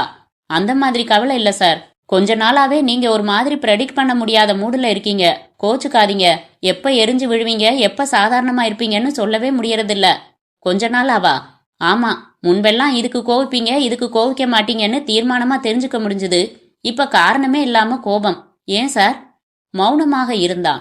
எனக்கு அதனால உங்க மேல கவலையா இருந்தது. உங்களுக்கு எந்த விதத்திலையாவது உதவி செய்யணும்னு தோணுச்சு. கேட்க பயமா இருந்தது. சரி சரி, சாரி, என்ன தப்பா நினைச்சுக்காதீங்க. உங்க சொந்த விஷயத்துல குறுக்கிட எனக்கு உரிமை இல்ல. இது ஒன்னும் பர்சனல் இல்ல. You may go. டிரான்ஸ்ஃபர் மட்டும் பண்ணிடாதீங்க. இல்ல. சுபா லேசான சந்தோஷ புன்னகையுடன் சென்றாள். ஜாக்கிரதையாக இருக்க வேண்டும். சுபா என்னும் கழுகு உன்னில் நிகழும் நுட்பமான மாறுதல்களையெல்லாம் கவனிக்கிறாள். இவளுடன் இயல்பாக நடந்து கொள்ள வேண்டும். வெளி உலகத்துக்கு எந்த வகையிலும் உன் போராட்டத்தை காண்பிக்க கூடாது. இப்போது மைசூர் ஒரு வரம்தான். சர்வே வேலை 1 நாளில் முடிந்துவிடும். 2 நாள் தங்கலாம். அதாவது தங்குவதாக சொல்லலாம். சுபா, 2 நாள் நான் மைசூர் போறேன். தர்ம பிரகாஷ்ல வழக்கம் போல புக் பண்ணிடு. 2 நாளா சார்? ஆமா, 2 நாள். அவன் மன வெளிச்சத்தில் சோப்பு கொலைகாரனின் 4வது பலி என்று தலைப்பெழுத்துக்கள் பளிச்சிட்டன. மத்திக்கரையிலே பாலகிருஷ்ணன் என்பவரின் மனைவி இன்று பிற்பகல் பயங்கரமாக கொலை செய்யப்பட்டார். பெயர் சாரதா. இவர் கணவர் ஊரில் இல்லாத போது இவரை பார்க்க யாரோ ஒருவன் கதவை தட்டியிருப்பதாக தெரிகிறது. அவன் எண்ணத்தில் தெரிந்த செய்தித்தாளை சுபா கலைத்தாள். மைசூர்ல ஏசியா நான் ஏசியா? என்ன ரூம் புக் பண்ணணும் சார்? எதா இருந்தாலும் பரவாயில்ல சுபா. உங்களுக்கு ஏசி ஆகாதே. சரி, நான் ஏசி. அவள் அறைக்கு வெளியே போய் மைசூருக்கு டெலிபோன் செய்ய முயற்சித்துக் கொண்டிருந்த போது பாலகிருஷ்ணன் தன் எண்ணங்களை தொடர்ந்தான். அத்தியாயம் 5. மாலை வீட்டுக்கு வந்து சட்டையை கழற்றி வைக்கும்போது, நான் 2 நாளைக்கு மைசூர் போக வேண்டியிருக்கு சாரதா. அப்படியா? குரலில் உற்சாகம் இருந்தது. நீயும் வர? லீவ்ல போறீங்களா? இல்ல, ஆபீஸ் விஷயமா தான். ஆபீஸ் விஷயம்னா நான் எதுக்கு கூட? இல்ல சாரதா, இந்த சமயத்துல இந்த ஏரியால எல்லாம் பீதியா இருக்கு. யாரோ சோப்பு கொலைகாரனாம் உலாத்திக்கிட்டு இருக்கானா, தெரியும்ல? பேப்பர்ல பார்த்தேன். நீங்க இல்லாத போது மத்தவங்களுக்கு ஏன் கதவை திறக்கிறேன்? திறந்திருக்கிறாயே ராட்சசி, அதற்காகத்தானே சாக போகிறாய் துடிதுடித்து? படுக்கை எடுத்து வைக்கணுமா என்று கேட்டது யோசனையில் காதில் விழவில்லை. நடுவில் திரும்ப வருவதை யாரும் பார்க்க கூடாது. யாரும் பார்க்க போவதில்லை. என்ன யோசனை? மைசூர்ல இருந்து உனக்கு ஏதாவது வாங்கி வரணுமா கண்ணு? வாங்கி வரணுமான்னு கேட்டீங்களே, அதுவே போதும். இல்ல, ஏதாவது கேளு. எனக்கு ஒன்னும் வேணாம். இந்த துணி வளர்த்துற கொடிய ஆணி அடிச்சு மாட்டி கொடுத்துட்டீங்கன்னா அதுவே ரொம்ப உபகாரம். அவ்வளவுதானே? கயிறு இருக்குதா? கயிறு, சுத்தியல், ஆணி எல்லாம் இருக்குது. ஸ்டூல போட்டு ஏறி மாட்டி அடிச்சு கட்டி கொடுத்தா போதும். கயிறு சுத்தியல். சுத்தியல் மண்டையை பிளக்க, கயிறு கழுத்தை இருக்க. கயிறு வலுவாகத்தான் இருந்தது. சுத்தியலால் ஒரு அடி அடித்தால் போதும். மயக்கம் போட்டு விழுந்து விடுவாள். ஓங்கி அடிக்கக்கூடாது, மண்டை உடையக்கூடாது. அடிப்பதின் நோக்கம் மயக்கம்தான். மரணம் கயிற்றின் இறுக்கத்தால்தான். இதுதான் அவன் முறை. நல்லாத்தான் ஆணி அடிக்கிறீங்க என்றாள் சிரித்துக்கொண்டே. அடிக்கத்தான் போகிறேன், பார்த்து கொண்டிரு. இத்தனை கயிறு வேணாம், மிச்சத்தை அலமாரில மேல் தட்டுல வச்சிரு. ஊர்ல இருந்து திரும்ப வந்ததும் பால்கனில ஒன்னு கட்டித்தரேன். கயிற்றை இழுத்து கொடி கட்டியதும் அந்த சுத்தியலையும் அலமாரியின் மேல் தட்டில் வைத்தான். ஆயுதமும் கிடைத்து விட்டது. இனி என்ன? ஒரு சோப்புத்தூள் டப்பா, அவ்வளவுதான். அதை வரும்போது மைசூரிலேயே வாங்கி வரலாம். மைசூருக்கு புறப்படும் முன் மனத்தில் பட்டியலை சரிபார்த்து கொண்டான். கயிறு, சுத்தியல், சோப்புத்தூள் டப்பா 3 தான். அவனுக்கே அந்த பட்டியலை எண்ணி சிரிப்பாக இருந்தது. இரண்டும் அலமாரியின் மேல் தட்டில் வைத்த இடத்தில்தான் இருந்தன. சாரதா, மைசூர்ல இருந்து உனக்கு ஒரு ஆச்சரியமான பரிசு கொண்டு வரத்தான் போறேன். என்னவோ நீங்க ஒரு வாரமா நடந்துக்கிற விதமே சரியில்லை. What do you mean Sharada? பரிசு வேணாம், பரிவா இருந்தா போதும். நீ எனக்கு கொடுத்தியே நம்முடைய கல்யாண தினத்தின் போது பரிசு. என்ன கொடுத்தேன் என்றாள் ஆச்சரியத்துடன். முத்தம். இப்போ ஒன்னு கொடுக்குறியா? ஊருக்கு போறதுக்கு முன்னாடி. கடமையாக கன்னத்தை காட்டினான். அதில் முத்தம் பதித்த போது இதுதான் கடைசி, நிஜமாகவே கடைசி என்பதில் சற்று துக்கமாகத்தான் இருந்தது. வரேன் சாரதா, சீக்கிரம் பார்க்கலாம். போகும் முன் ஒரு முறை திரும்பி பார்த்தபோது நிலைப்படியில் முகத்தில் கேள்விக்குறியுடன் நின்று கொண்டிருந்தாள். சத்தியமாக அதை எதிர்பார்க்க மாட்டாள். கணவன் ஏதோ வினோதமாக நடந்து கொள்கிறான், ஒருவேளை விஷயம் தெரிந்திருக்கலாமோ என்று சந்தேகப்படுவாள். காதலன் வந்ததும் கேட்பாள். கவலைப்படாத சாரதா, அவர் அசடு, அவரால கண்டுபிடிக்கவே முடியாது. எனக்கு பயமா இருக்கு மஞ்சு என்பாள். எப்ப திரும்பி வராரு? 2 நாள். அப்பவா, மஜாதான், உள்ள போக வேண்டியதானே என்பான். பாவ பிண்டங்கள். மெத்தை மேல் பின்னி புரண்டு ஒரு தூய உறவை மேலும் மேலும் கொச்சைப்படுத்தி கொஞ்ச நேர சுகத்துக்காக ஒரு சமூக அமைப்பையே, ஒரு கணவனின் அத்தியந்தத்தையே, ஒரு பாரம்பரியத்தையே புறக்கணிப்பார்கள். பன்றிகள் போல உழல்வார்கள். இன்னும் 2 நாள் இந்த கானல் நீரை குடிக்கட்டும். துடிப்பதற்கு முன் குடிக்கட்டும். திப்பு எக்ஸ்பிரஸ் சரியான நேரத்தில் போய் சேர்ந்தது சந்தோஷமாக இருந்தது. தர்ம பிரகாஷில் சுபா 2 நாளைக்கு ரூம் ரிசர்வ் செய்திருந்தார். செய்தித்தாளை வாங்கி சினிமா பட்டியலை பார்த்தான். நாளைக்கு போக வேண்டிய சினிமா, அதாவது போனதாக காட்ட வேண்டிய சினிமா. ஜன்னலுக்கு வெளியே லேசாக தூறல் இருந்தது. பாலகிருஷ்ணன் மிகவும் சாந்தமாக இருந்தான். அவன் தீர்மானம் களையவே இல்லை. காலைக்குள் சர்வே வேலையை முடித்துக்கொண்டு கூடிய சீக்கிரம் நான்ஸ்டாப் பஸ் ஏறி மகாராஜாவின் விசுவாசம் பாக்கி இருக்கும் கட்டடங்களின் மூடே நடந்தான். ஆரவாரம் இல்லாத கடைத்தெரு. ஜனங்கள் யோசித்து நிதானமாக நடப்பது போல இருந்தது. தூறல் கூட யோசித்து யோசித்துதான் படர்ந்தது. மைசூர் அவனுக்கு ஒரு போர்வை போல இதம் அளித்தது. கொஞ்ச நேரம் அலைந்துவிட்டு துப்பா தோசை ஒன்றும் காஃபியும் சாப்பிட்டு விட்டு வெளியே வந்தபோது அவன் தோளை யாரோ தட்டினார்கள். Hello Balakrishnan sir. திடுக்கிட்டு திரும்பினான். மஞ்சுநாத், நீ இங்க எப்ப என்று தடுமாறினான். எண்ணங்கள் விரைந்தன. சாரதா சொல்லல மைசூர் வந்திருக்கேன்னு? ஆமா ஆமா, சொன்னதா ஞாபகம். நீங்க இங்க வரப்போறதா அவங்க சொல்லவே இல்லையே. தனியாவா இருக்காங்க? எத்தனை நாள்? நாளன்னைக்கு திரும்பி போயிடுவேன். நானும் நாளன்னைக்கு தான். Very good. சாரதா எப்படி இருக்காங்க? பார்த்து 1 வாரம் ஆச்சு. She is okay. எங்க தங்கியிருக்கீங்க? தர்ம பிரகாஷ்ல. Room number 42. சரி, ராத்திரி உங்களை வந்து பார்க்கறேன், உங்க கூட பேசணும் என்று பிரிந்து சென்றான். நீ என்னை வந்து பார்க்க வேண்டாம், எனக்கு அதில் இஷ்டம் இல்லை என்று சொல்ல நினைத்தான். அதற்குள் அவன் விலகிவிட்டான். இவன் எதற்கு இங்கே வந்தான்? ஒரு விதத்தில் இதுவும் நல்லதுதான். என்னை மைசூரில் தீர்மானமாக பார்த்ததற்கு சாட்சியம். நாளைக்கு நாளன்னைக்கு 2 நாளும் இவன் ஒரு முறை என்னை பார்த்தால் போதும். உங்க கூட பேசணும். இந்த நாயுடன் என்ன பேச்சு? பேசாமல் ராத்திரி சினிமாவுக்கு போய்விடலாம். எப்படியாவது என் விரோதத்தை காட்டத்தான் வேண்டும் என்று எண்ணிக்கொண்டான். இருந்தும் இவன் என்ன சொல்லப் போகிறான் என்று அறியவும் ஆர்வமாக இருந்தது. கொஞ்சம் அங்கே இங்கே அலைந்தான். 45 ரூபாய்க்கு சாரதாவுக்கு ஒரு காஸ்டியூம் ஜுவல்லரி வாங்கி கொண்டான். மற்ற பேர் நம்ப வேண்டாமா? சுமாரான ஹோட்டலில் பிளேட் மீல் சாப்பிட்டான். 9:30 மணிக்கு ஹோட்டலுக்கு திரும்பினான். தன் அறைக்கு வந்து படுக்கையில் படுத்து செய்தித்தாளை விரிக்க பஸ்ஸர் ஒலித்தது. மஞ்சுநாத், ஹாய், 8:30க்கு ஒரு வாட்டி வந்தேன் என்று சுவாதீனமாக உள்ளே நுழைந்தான். நியூஸ் பேப்பரில் பாட்டில் ஷேப்புக்கு சுற்றி இருந்தது. ரூம் சர்வீஸை கூப்பிட அவனே படுக்கைக்கு பக்கத்தில் இருந்த மணியை அடித்தான். பேப்பரை பிரித்ததில் ஸ்காட்ச் பாட்டில். நம்ம ஃப்ரெண்டு மிடில் ஈஸ்ட்ல கான்ட்ராக்ட் எடுத்திருக்கான். நீங்க சாப்பிடுவீங்கல்ல? இல்ல, நான் சாப்பிடலாமா?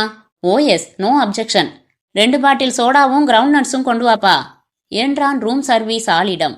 குட்டையான மேஜை மேல் பாட்டிலை வைத்து சிகரெட் பற்ற வைத்து கொண்டான். சிகரெட்டாவது குடிப்பீங்களா? அதுவும் ரொம்ப ரேர். என்னவோ சொல்லணும்ட்டு இருந்தீங்களே.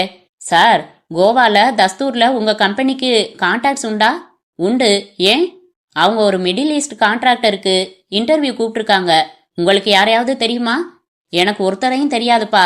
எங்க டைரக்டருக்கு தான் தெரியும். உங்க டைரக்டர் கிட்ட சொல்ல முடியுமா? சொல்ல முடியும்.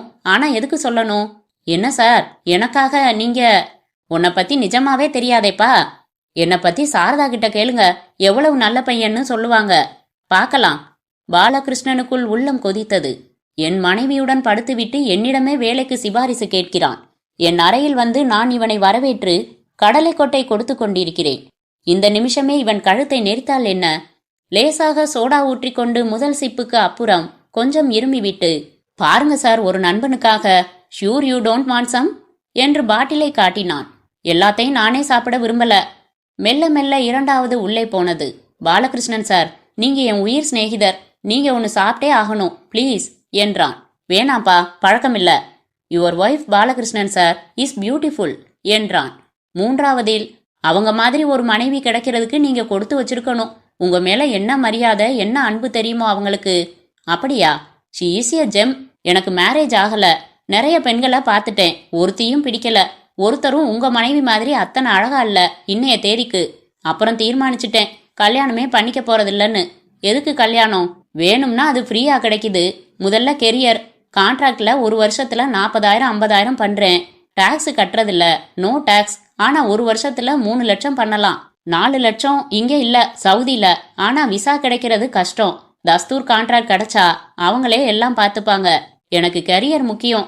இந்த வயசுல சம்பாதிக்கலனா வேற எப்ப சம்பாதிக்க முடியும்? என் தலை பாருங்க, இப்பவே ஒரு நரைமுடி எச்சரிக்கை தருது. சமயம் ஆயிட்டு இருக்கு. Balakrishnan sir, you must speak to your pass.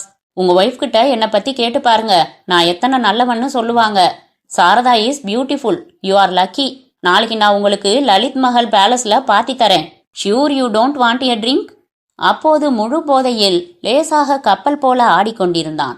Balakrishnan அவனை முறைத்து பார்த்தான்.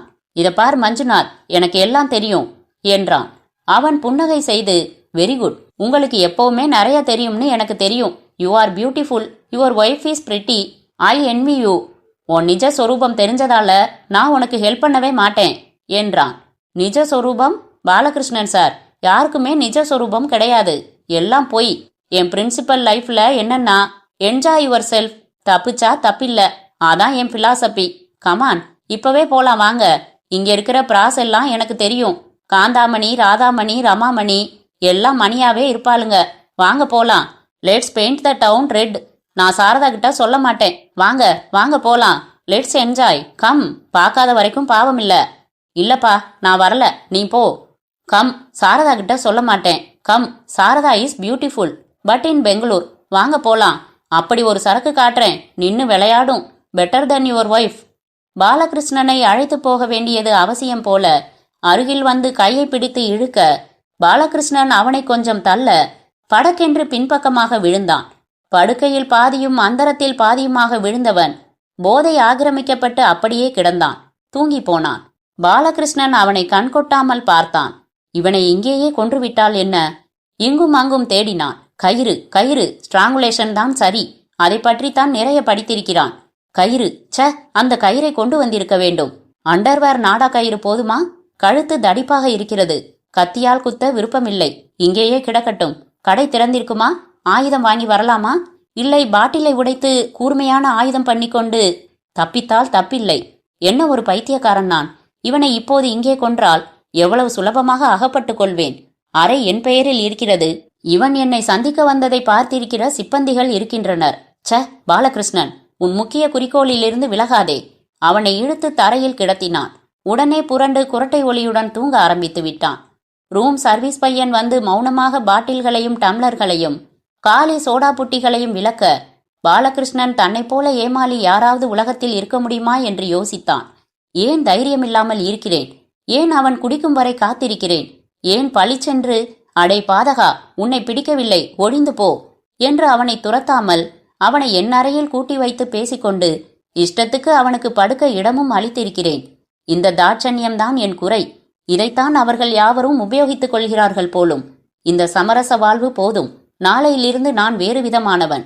முதல் ஆண்மை மிக்க காரியம் செய்ய போகிறேன். துரோகம் செய்தவளை தீர்க்கப் போகிறேன். இவன் இருக்கட்டும், எனக்காக சாட்சி சொல்ல இந்த மஞ்சுநாத் இருக்கட்டும். நாளன்னைக்கு இவனுடன் கூடவே திரும்பலாம். கோர்ட்டில் சாட்சி சொல்ல அவன் எனக்கு தேவைப்படலாம். இவனை சமயம் பார்த்து மைசூருக்கு அழைத்து வந்ததிலும் விதியின் விளையாட்டு இருக்கிறது. பாலகிருஷ்ணனுக்கு தூங்க முடியவில்லை. விளக்கை அணைக்க பயமாக இருந்தது. மஞ்சுநாத்தின் குரட்டை சத்தம் காதை துளைத்தது. அவன் முகத்தின் மேல் தலையணையை வைத்து பொத்தினான். அந்த பக்கம் திரும்பி படுத்தான். குழப்பமான கனவுகளின் இடையே தூங்கி போனான். அத்தியாயம் 6. காலை எழுந்தபோது மஞ்சுநாத்தை காணவில்லை. மேஜை மேல் ஒரு சிறிய குறிப்பு மட்டும் இருந்தது. அன்புள்ள பாலு. பாலு, தூங்கிக் கொண்டிருந்தீர்கள். கலைக்க வேண்டாம் என்று புறப்பட்டு விட்டேன். மாலை 7:30க்கு சந்திக்கிறேன். எல்லாவற்றுக்கும் நன்றி. எல்லாவற்றுக்கும் நன்றி, உன் மனைவி உட்பட. 7:30க்கு வருகிறேன் என்று சொல்லி இருக்கிறான். அதற்குள் பெங்களூர் போய் திரும்பிவிட வேண்டும். அப்படியெனில் 2:30க்கு பெங்களூரில் இருந்து புறப்பட வேண்டும். அப்படியென்றால் 10:10 மைசூர் காரியம் முடிந்துவிட வேண்டும். முடிந்துவிடும். சர்வேயரை 8 மணிக்கு தொழிற்சாலை திறக்கும் சமயம் வர சொல்லியிருக்கிறான். வந்து விடுவான். பார்க்கலாம். தாமதமானால் பதற்றப்படக்கூடாது. திரும்பி வந்தால் உத்தமம். முடியவில்லை எனில் சினிமா போனேன் என்று சொல்லிக் கொள்ளலாம். பாலகிருஷ்ணன் எதிர்பார்த்தபடியே எல்லாம் நடைபெற்றது. சர்வே சீக்கிரமே முடிந்து போய் விஷயம் செட்டிலாகி புறப்படும்போது மணி 9:15.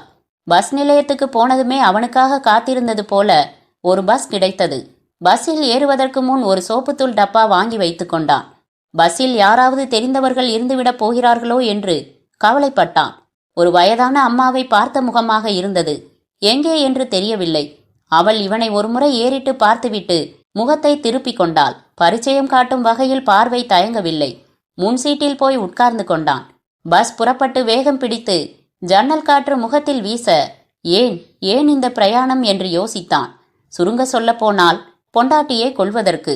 எதற்காக கொல்ல வேண்டும்? அவள் செய்தது எந்த விதத்தில் பாவம்?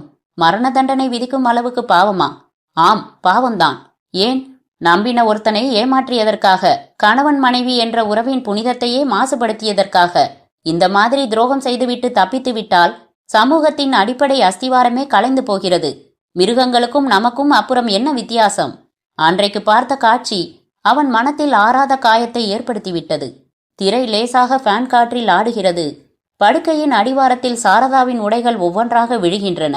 என்ன சாமர்த்தியமா அன்னைக்கு எல்லாத்துக்கும் எக்ஸ்பிளனேஷன் கொடுத்தேன் பாரு. நம்பினாரா இல்லையா? பாலகிருஷ்ணனின் சொந்த சட்ட புத்தகத்தில் இந்த துரோகத்துக்கு தண்டனை மரணம்தான். சந்தேகமே இல்லை. வெளியே தீக்கப்பட்ட கரும்பு நிலங்களை பார்த்தான். என் படுக்கை, என் மனைவி, என் கல்யாணத்தின் வருடாந்திரம். மிக முக்கியமான கட்டம் பெங்களூர் போனதும் யாரும் பார்க்காமல் வீட்டை அடைவது. மஞ்சு கூட ஊரில் இல்லை. வீட்டில்தான் இருப்பாள். சாப்பிட்டு விட்டு படுத்திருப்பாள். மிக விரைவில் செயல்பட வேண்டும். கதவை திறக்க என்னிடம் 2வது சாவி இருக்கிறது. திறந்து அவள் எழுந்தால் சரி. எழுந்திருக்காவிட்டால் கதவு திறந்ததும் அலமாரியில் மேல்தட்டில் வைத்திருக்கும் சுத்தியலால் முதலில் மண்டை மேல் ஒரு பலத்த அடி, பின்னர் கழுத்தில் கயிறால் பலத்த இறுக்கம். மூச்சு நிற்கும் வரை, என் ஆத்திரம் வடியும் வரை இறுக்கம். அவள் முகத்தை பார்க்காதே. கடைசி நேர பச்சாதாபத்துக்கு இடம் கொடுக்க வேண்டாம்.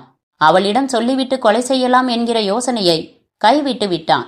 சில நிமிஷங்களில் சாகப் போகிறவள் தெரிந்து செத்தால் என்ன, தெரியாமல் செத்தால் என்ன? அவளுக்கு அந்த கடைசி நேரங்களில் இதையெல்லாம் யோசிக்க அவகாசம் கிடைக்குமா என்ன? சொர்க்கமாவது நரகமாவது, செத்துப்போன பின் அவ்வளவுதான். அதன் பின் ஒரு பெரிய பூஜ்யம், சூன்யம், அவ்வளவுதான். பெங்களூர் வந்து சேர்ந்தபோது மணி 2. சுபாஷ் நகர் பஸ் நிலையத்தில் இறங்கினான். போலீஸ் உதவியுடன் வரிசையாக ஆட்டோ ஏற்பாடு பண்ணி கொண்டிருந்த ஸ்டாண்டை விட்டு வெளியே வந்தான். கடந்து கொண்டிருந்த ஆட்டோவை கையால் தடுத்து சைகை காட்டி நிறுத்தி ஏறிக்கொண்டான். ஆட்டோ ஓட்டுபவன் அவனை திரும்பி பார்க்காமலே அதன் மீட்டரை பொருத்தினான். ஆட்டோ ரிக்ஷாவின் கேன்வாஸில் பிரஜாவாணி செருகி இருந்தது. அதை எடுத்து படிக்கலாமா என்று யோசித்தான். கன்னடம் தடுக்கி தடுக்கி படிக்க வேண்டும். இப்போது பேப்பர் படிக்கும் மனநிலையில் இல்லை. படித்திருக்கலாம். பிரஜாவாணியின் முன்பக்கத்தில் தலைப்பு செய்தியையாவது படித்திருக்கலாம். சோப்பு கொலைகாரன் பிடிபட்டான் என்ற செய்தியை படித்திருக்கலாம். பாலகிருஷ்ணன் படிக்கவில்லை. அவன் மனத்தில் அவன் திட்டத்தின் கடைசி விபரங்களை தீட்டிக் கொண்டிருந்தான். ஆட்டோவை CPRI குவார்ட்டர்ஸ் அருகிலேயே அனுப்பிவிட வேண்டும். இல்லை யஷ்வந்த்பூர் வரை போகலாமா? 2க்கும் இடையில்தான் இருக்கிறது வீடு. கடைசி 1 கிலோமீட்டரை நடந்துதான் கடக்க வேண்டும். பரிச்சயமில்லாத பாதையில் செல்ல வேண்டும். தெரிந்தவர்கள் வீடுகள் இருக்கும் சந்துகளை தவிர்க்க வேண்டும். சோப்புத்தூள் சாம்பிளை மறக்காமல் அவள் அருகே அல்லது ஹால் மேஜை மேல் வைத்துவிட்டு புறப்பட வேண்டும். போலீசார் நம்புவதற்கு சோப்புத்தூள், அதே மண்டை தாக்குதல், அதே கழுத்து சுருக்கு. போலீசார் வேறு எவரையும் சந்தேகப்படவே முடியாது. நாளை செய்தித்தாளில் பொறி பறக்கும். சோப்பு கொலைகாரனின் 4வது கொலை. மைசூரில் தர்ம பிரகாஷில் உட்கார்ந்து கொண்டு பார்க்கலாம், பதறலாம். மஞ்சுவும் பார்த்தவுடனே என் அறைக்கு வருவான். 2 பேரும் சோகமாக கிளம்பி போலீஸை பார்த்து, ஆட்டோவுக்கு சரியாக சில்லறை கொடுத்ததால் அவன் ஒரு முறை கூட ஏறிட்டு பார்க்கவில்லை.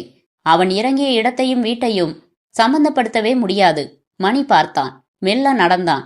அவசரமாக கட்டப்பட்ட ஹாஸ்பிட்டாஸ் வீடுகள், செங்கல்லையும் களிமண்ணையும் போட்டு பூசி மெழுகின வீடுகள், நடுத்தர வர்க்க குடிசைகள், கிணறுகள். ஒவ்வொரு வீடும் ஒவ்வொரு திசையை பார்த்து கொண்டு எருமை மாடு கட்டி ஏறக்குறைய ஸ்தலம்தான். பிள்ளைகள் குச்சி பதித்து கிரிக்கெட் ஆடிக்கொண்டிருக்க, பெண்கள் வீட்டு வேலைகளை முடித்துவிட்டு வெளியில் உட்கார்ந்திருக்க, பெண்கள், கணவனை ஏமாற்றாத பெண்கள். பக்கத்து கிராஸில் இருந்து தன் வீட்டை பார்த்தான். கட்டட வேலை நடக்கும் இடம் காலியாகத்தான் இருந்தது. ஒரே ஒரு தூளி கட்டப்பட்டு ஒரு குழந்தை தூங்கிக் கொண்டிருக்க, அருகில் ஒரு பெண் தொழிலாளி தரையில் உறங்கிக் கொண்டிருந்தாள். சட்டென்று காம்பவுண்டில் இருந்த உடைப்பை கடந்து சஜ்ஜாவின் நிழலில் நின்றான். தன்னை யாருமே கவனிக்கவில்லை. தெருவே வெறிச்சென்று இருந்தது. எல்லோருக்கும் மத்தியான தூக்கம் போலும். பக்கத்து தெருவில் கேரட் விற்பவன் குரல் கேட்டது. சட்டென்று தன் வீட்டு வாசலுக்கு வந்து நின்று கொண்டான். பாக்கெட்டில் கைவிட்டு சாவியை எடுத்து லேசாக திறந்தான். கதவு ஒத்துழைத்தது. மிக லேசாகத்தான் சத்தம் கேட்டது. உள்ளே நுழைந்து சாவியை எடுத்து பைக்குள் போட்டுக்கொண்டு கதவை உள்பக்கம் சாத்திக் கொள்ளும் முன் கைக்குட்டையை எடுத்து கதவை தொட்ட இடத்தில் துடைத்தான். அலமாரியின் மேலே பார்த்தான். செய்தித்தாள்கள் அவன் கலைத்தவாறே இருந்தன. அலமாரிக்கு அருகில் சென்று கையை செய்தித்தாளின் இடைவெளியில் செலுத்தி தேடினான்.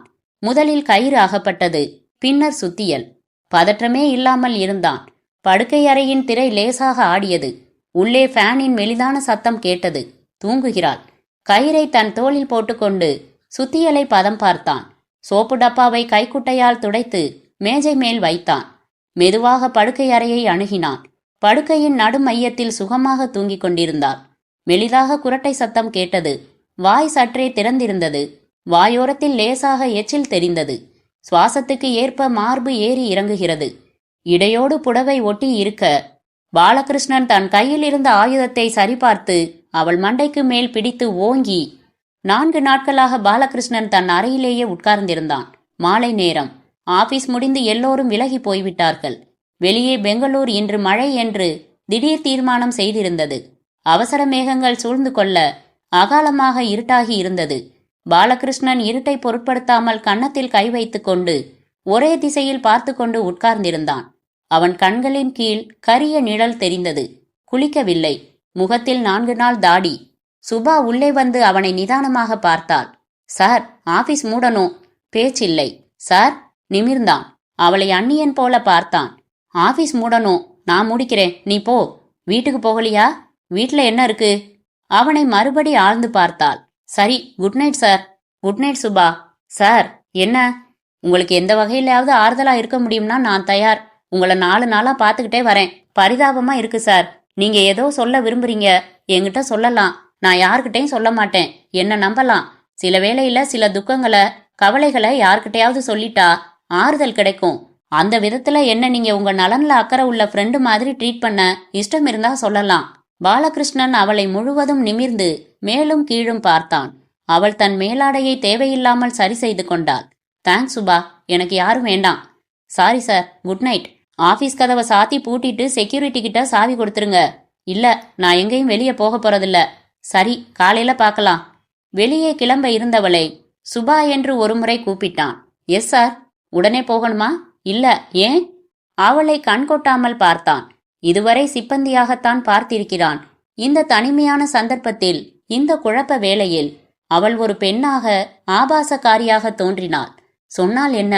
யாரிடமாவது சொல்லி தீர்த்தால்தான் மனச்சுமை நீங்குமோ? இனி சொன்னால் என்ன, சொல்லாவிட்டால் என்ன? யாரிடமாவது சொல்லித்தான் ஆக வேண்டும்.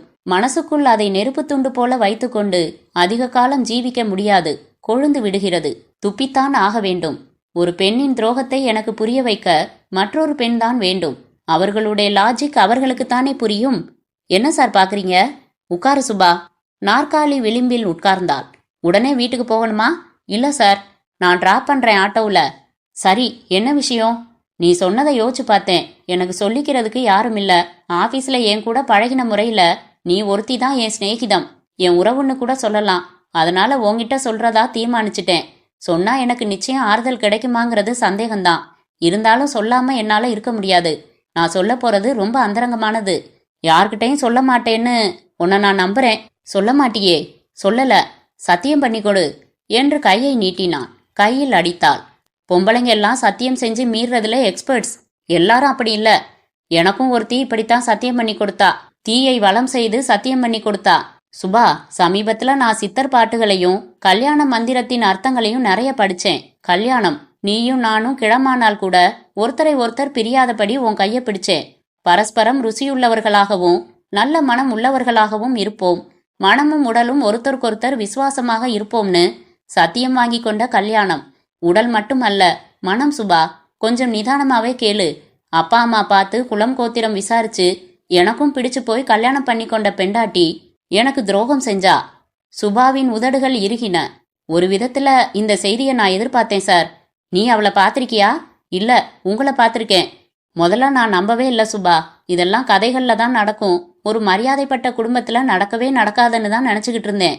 இல்ல சார், இப்பெல்லாம் சகஜமா நடக்குது. நான் நடக்காதுன்னு தான் நினைச்சேன். அவன் யாரு, எந்த ஊர்க்காரன், பேரு ஏதோ பேரு, கான்ட்ராக்டர். அவளை விட சின்னவன். என் ஒய்ஃபை நீ பார்த்ததில்ல, அழகாத்தான் இருப்பா. ஆண் பிள்ளைங்க எல்லாம் அவளை பாக்குறாங்கன்னு பெருமைப்பட்டுக்கிட்டு இருந்தேன். பக்கத்து மனையில கான்ட்ராக்ட் எடுக்க வந்தவன் வீட்டுக்குள்ள புகுந்துட்டான். சுபா, நீ ஒரு பெண். ஒரு பெண்ணை சோரம் போக வைக்கிறது எது சொல்லு? சுபா யோசித்தாள். வளர்ந்த விதம்னு சொல்லலாம். காரணம் ரொம்ப சிக்கலானது. உங்களுக்கும் அவளுக்கும் குடும்ப வாழ்க்கை ரீதியில குறைபாடு இருந்ததா தெரியல.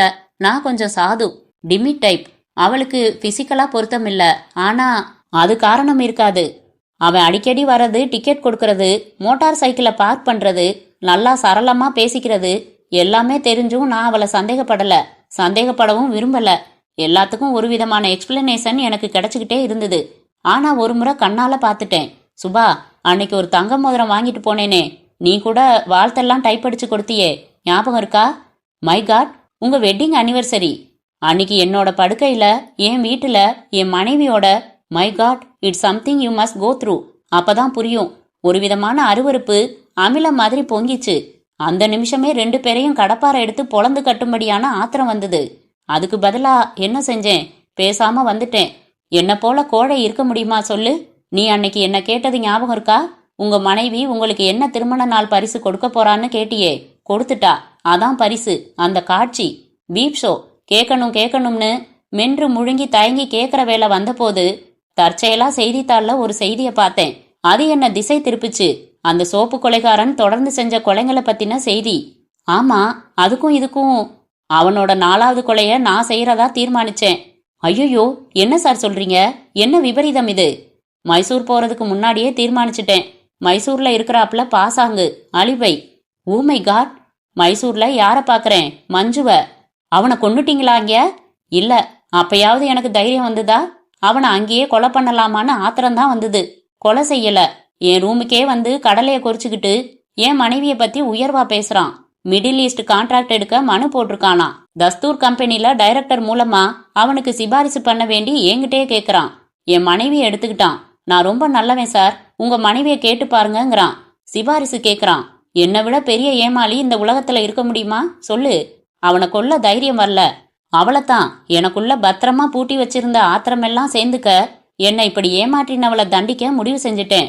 முடிவு சரியோ தப்போ அதை பத்தி கவலை இல்ல. குடிச்சிட்டு என் ரூம்லயே கொரட்டை விட்டு தூங்குறான். அவனை ஒன்னும் பண்ணலையே. நான் ராத்திரியெல்லாம் யோசிச்சு பார்த்தேன், ஏன் இப்படி இருக்கேன்? என்ன இந்த நிலைக்கு கொண்டு வந்த சாரதாவ உள்ள புகஞ்சுகிட்டு இருக்கிற ஆத்திரமெல்லாம் வடியும்படியா கொல்லணும்னு தீர்மானிச்சிட்டேன். சுபா அவனை வெறித்து பார்த்து கொண்டிருந்தாள். அவள் கரங்கள் நடுங்கின. சர்வே வேலை முடிஞ்சுது. பஸ் பிடிச்சேன், ஆட்டோல ஏறினேன், வீட்டுக்கு வந்தேன், கதவை திறந்தேன். மத்தியான வேலை, தூங்கிட்டு இருந்தா. சுத்தியல் கயிறு எல்லாம் முன்னமையே தயாரிச்சு வச்சிருந்தேன். எல்லாத்தையும் எடுத்துக்கிட்டேன். நேரா அவ படுக்கை அறைக்கு போனேன். உயர்த்தினேன். ஒரே போடு. ஓ நோ, சொல்லாதீங்க. முடியலையே சுபா, போட முடியலையே. அதுக்கு தைரியம் வரலையே. பாலகிருஷ்ணன் விசித்து அழ ஆரம்பித்தான். கொல்லலையா என்றால் மூச்சை விடுவித்து கொண்டு. இல்ல, என் ரத்தத்துல அந்த மூர்க்கம் இல்ல சுபா. என் கண்ணுக்கு முன்னால துரோகம் செய்தவளை பழி தீர்த்துக்க, எனக்கு கிடைச்ச அருமையான சந்தர்ப்பத்தை பயன்படுத்திக்க எனக்கு தைரியம் இல்ல, சாமர்த்தியம் இல்ல, ரத்தத்துல துடிப்பு கிடையாது, இதயம் இல்ல, நான் மனுஷனே இல்ல, அலி, நபும்சகன். சுபா அவன் கையை பற்றி, இல்ல sir, you are a normal person என்றாள். அவள் கையை குழந்தை போல இறுக பிடித்து கொண்டான். எழுந்திருக்கிறா, என்ன பாக்குறா, அப்பவாவது பளிச்சுன்னு கேட்டேனா? இல்ல. என்ன இது, மைசூர்ல இருந்து ஒரு நாள் முன்னமையே வந்துட்டீங்களா அப்படிங்கிறா. ஆமா சாரதா. என்னது கையில சுத்தியல் கயிறு எல்லாம்? வராந்தால கொடி கட்ட சொன்னியே, அதை கட்டி முடிச்சிடலாம்னு. இவ்வளவுதான் சொன்னேன் சுபா. உனக்கு சிரிப்பு வரல? இல்ல சார், பிரச்சனை இன்னும் தீரவே இல்ல. எப்படி தீக்கிறது புரியல சுபா. தற்கொலை பண்ணிக்க பயமா இருக்கு. அதுலயும் ஒரு கோழைத்தனம் தான். கோழைத்தனம் இல்ல சார், முதல்ல அதை புரிஞ்சுக்கங்க. It's not courtesy. பின்ன என்ன இது? உங்க குணம், உங்க ரத்தத்துல வயலன்ஸ் கிடையாதுன்னு சொன்னீங்க பாருங்க, அதுதான் உண்மை. உங்களுடைய நல்ல மனசு உங்களை கொடுமைப்படுத்துறவங்கள கூட துன்புறுத்த விரும்பல. பாலகிருஷ்ணன் சார், இத கோழைத்தனமாவே நீங்க நினைக்காதீங்க. அவளை கொலை பண்ண நினைச்சது முட்டாள்தனம், அவ்வளவுதான். ஏன்? உங்க மனைவியோட துரோகம் அத்தனை பெருசில்ல, மரண தண்டனை கொடுக்கற அளவுக்கு. என்ன சொல்ற சுபா? உங்களை போல அமைச்சூர்த்தனமா யாரும் கொலை பண்ண நினைச்சிருக்க முடியாது. சோப்பு கொலைகாரனா அவன் பண்றாப்புல நீங்க பண்றீங்களா? அலிபையா? என்ன சார் இதெல்லாம்? உங்களுக்கு ஒரு விஷயம் தெரியுமா? அந்த சோப்பு கொலைகாரன் அகப்பட்டாச்சு. நீங்க மைசூர் கிளம்பின மறுநாளே அகப்பட்டாச்சு. தப்பிச்சிங்க. ஏதாவது அந்த மாதிரி பைத்தியக்காரத்தனமா செஞ்சிருந்தீங்க, முதல்ல உங்களைத்தான் அரெஸ்ட் பண்ணியிருப்பாங்க. கொலை செய்யறது அத்தனை எளிதில்ல சார். மறுபடி சொல்றேன், இந்த குற்றத்துக்கு தண்டனை ரொம்ப பெருசு. என்ன சுபா இப்படி சொல்ற? என்ன ஆயிடுச்சு? உங்க மனைவி உங்களை துன்புறுத்தினாங்களா? வேதனை வலி எதையாவது ஏற்படுத்தினாங்களா? ரத்தம் சிந்த வச்சாங்களா? நீங்க அந்த சம்பவத்தை பார்க்கவே இல்லைன்னு வச்சுக்கங்க. அன்னைக்கு கொஞ்ச நேரம் லேட்டாவே போயிருந்தீங்கன்னு வச்சுக்கங்க. என்ன ஆகியிருக்கும்? ஒரு பொண்ணு படுக்கையில படுத்திருந்தாங்கிறது ஒரு தகவல். அந்த ஒரு மனபிம்பத்துக்காக அவ சாகணுமா? என்ன சுபா இது? டார்ச்சர் இல்லையா அது? என்ன விதமான டார்ச்சர்? Mental torture. சரி, ஒப்புத்துக்கிறேன். மனசுல துன்பம் ஏற்படுத்தினதுக்காக ஒருத்தர் சாகணுமா? அப்படி பார்த்தா நிறைய பேர் சாகணும். பழி வாங்க வேண்டாமா? பழி கிழின்னு பேசாதீங்க. நீங்க அந்த சாதி இல்ல. சாரதா உங்களுக்கு மனசுல கொடுமை இழைச்சாங்க, அதுக்காக அவங்கள கொல்ல நினைச்சது தப்பு. பின்ன யோசிச்சு பாருங்க சார், அதே மனக்கொடுமைய நீங்க அவங்களுக்கு இழைக்க முடியாதா? எப்படி? சொல்றேன். உங்க மனைவி படிச்சிருக்காங்களா? அதிகம் படிச்சதில்ல. சொந்தமா வசதி உண்டா பிறந்த வீட்டுல? இல்ல, ஏழை குடும்பம். உங்களை விட்டா பொருளாதார ரீதியில அவங்களுக்கு வேற கதி உண்டா? கிடையாது. டிவோர்ஸ் பண்ணிடலாமா? அதையும் யோசிச்சேன். கூடாது, தப்பிச்சிடுவாங்க. பணம் எல்லாம் நீங்க கொடுக்க வேண்டி இருக்கும். டிவோர்ஸுங்கிறது தண்டனையே இல்ல சார். நான் ஒன்னு சொல்றேன், கேப்பீங்களா? அவன் பேர் என்ன? மஞ்சுநாத். அந்த மஞ்சுநாத்தை முதல்ல விளக்குங்க. எப்படி? மிடில் ஈஸ்ட் கான்ட்ராக்டுக்கு டைரக்டர் கிட்ட சிபாரிசு பண்ணும்படி உங்ககிட்ட கேட்டான் இல்லையா? ஆமா. டைரக்டர் நீங்க சொன்னா கேப்பாரு. டைரக்டர் சொன்னா தஸ்தூர்ல நிச்சயம் கேட்பாங்க. முதல்ல அவனுக்கு அந்த வேலையை வாங்கி கொடுங்க. அவனை இந்த தேசத்தை விட்டு நீக்கிறது ரொம்ப முக்கியம். சாரதாவையும் கூட்டிட்டு போயிட்டானா? போக மாட்டான். ஒரு கல்யாணமான பெண் பிள்ளைய அழைச்சுக்கிட்டா போவான்? முதல்ல சவுதியில அனுமதிப்பாங்களா சொல்லுங்க. என்னோட கணிப்பின்படி அவன் ரொம்ப சுயநலக்காரன். அந்த வேலை கிடைச்சதுன்னா உங்க மனைவிய கைவிட தயங்க மாட்டான். ஆமா, அவன் அப்படிப்பட்ட ஆளுதான். உங்களை போல சாதுவான நல்ல ஆசாமியை ஏமாத்தி ஒரு கொலை செய்யற விளிம்பு வர போக வச்சு மென்டல் டார்ச்சர் கொடுத்த பொண்ணுக்கு காதலனை பிரிகிறதால மட்டும் தண்டனை பூர்த்தி அடையாது. பின்ன நீங்க அவளை மற்றவனோடு பார்த்தபோது என்ன மாதிரி மனசுல துடிச்சிருப்பீங்க, அந்த மாதிரி அவளும் துடிக்க வேணாம்? எப்படி? சுபா மேஜையிலிருந்து எழுந்தாள். மெல்ல அவனை அணுகினாள். உங்களை 2.5 வருஷமா தூரத்துல இருந்து தான் கவனிச்சுக்கிட்டு வந்திருக்கேன். உங்க உள் மனச, உங்க சுபாவத்தை தெரிஞ்ச ஒரே பொண்ணு நான் தான் சார். சுபா, நீ என்ன சொல்ற? பாலகிருஷ்ணன், உங்களுக்கு தேவை ஆறுதல். உங்க இயற்கைய புரிஞ்சுகிட்ட சிநேகிதி. நீங்க கோழை இல்ல. உங்க உள்மனத்துல ஒரு பிரகாசம், அழகு கூட இருக்கு. நான் கவனிச்சிருக்கேன். புரியல சுபா? புரியலையா? எங்க கைய காட்டுங்க பார்க்கலாம். பாலகிருஷ்ணன் தயக்கத்துடன் கையை அவளிடம் கொடுக்க அவள் அதை மெல்ல வருடி தன் முகத்தின் மேல் வைத்து கொண்டாள். அழாதீங்க, அழக்கூடாது. பாலகிருஷ்ணன் பிரமித்தான். அந்த கை அவள் மார்பின் மீது பட்டது. அவள் அதை அனுமதித்தாள். சற்று நேரம் முற்றிலும் புதிய இந்த அனுபவத்தின் திகைப்பில் இருந்தான். மற்றொரு கையை அவள் தொடை மேல் வைத்தான். உங்களை பார்த்த முதல் நாள்ல இருந்தே உங்களை எனக்கு பிடிச்சு போச்சு. சொல்றதுக்கு சந்தர்ப்பமே வரல. இப்பதான் என்ன செய்றீங்க? சாரி சுபா, சாரி எல்லாம் வேணாம் என்று அவன் கையால் தன் உடல் முழுவதும் தடவி கொடுத்தாள். டெலிபோன் ஒலித்தது. அதை எடுத்தாள். ஹலோ, இருக்காரு. நீங்க யார் பேசுறது? It's for you sweetheart. Manjunath என்று சைகை செய்து அவனிடம் கொடுத்து மடிமேல் உட்கார்ந்து கொண்டாள். என்ன மஞ்சு? சார், அந்த தஸ்தூர் கான்ட்ராக்ட் விஷயமா? ஓஎஸ், நாளைக்கு முதல் காரியமா டைரக்டரை பார்த்து சொல்லிடுறேன். சுபா இரு, கொஞ்சம் தொந்தரவு பண்ணாத. அப்ளிகேஷன் நம்பர் சொல்லு. பாலகிருஷ்ணன் நம்பரை குறித்து கொள்ள சுபா அவன் கன்னத்தில் சத்தமாக முத்தம் கொடுத்தாள். தேங்க்ஸ் சார், உங்க டைரக்டர் சொன்னா நிச்சயம் ஆயிரும். சொல்றேன், மிடில் ஈஸ்ட்ல வேலை கிடைச்சா தனியா போவியா? வலது கைய வித்தாவது போயிருவேன் சார். பக்கத்துல யாரு? ஒரு ஃப்ரெண்டு. சரி, போயிட்டு வா. All the best. டெலிபோனை வைத்துவிட்டு சுபாவை பார்த்தான். முதல் பகுதி முடிஞ்சிருச்சு. இனி இங்க வேணா என்றாள். எங்க போவதான்? உங்க வீட்டுக்கு என்றாள். உங்க மனைவிய மீட் பண்ணணும். முற்று.